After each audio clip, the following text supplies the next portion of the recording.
Saudara, 16 nelayan asal Aceh Timur ditangkap petugas perairan Myanmar pada 6 November 2018 kemarin.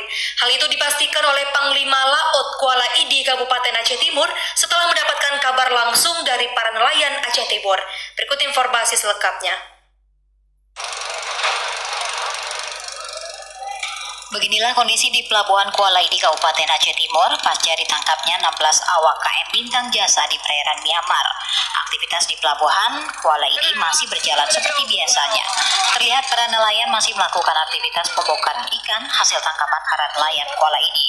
Terkait 16 awak kapal motor KM Bintang Jasa asal Kabupaten Aceh Timur ditangkap polisi perairan Myanmar di Kah Kaum, Provinsi Tanitari, negara Myanmar pada Selasa lalu.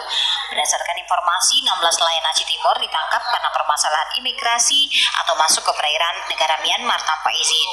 Berdasarkan Panglima Laut Kuala Idi Razali membenarkan tentang penangkapan terhadap 16 awak KM Bintang Jasa, namun pihaknya hingga saat ini masih melakukan koordinasi dengan pemerintah Aceh dan pihak terkait. ABK-nya 16 orang dengan kapal motornya KM Bintang Jasa.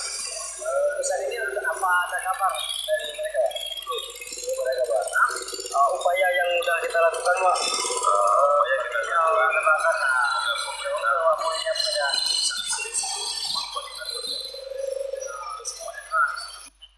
Ia berharap agar 16 ABK KM Bintang Jasa dapat dipulangkan ke kampung halaman mereka masing-masing dikarenakan mereka merupakan hanya nelayan biasa. Dari Aceh Timur, Said Maulana, TVRI Aceh melaporkan.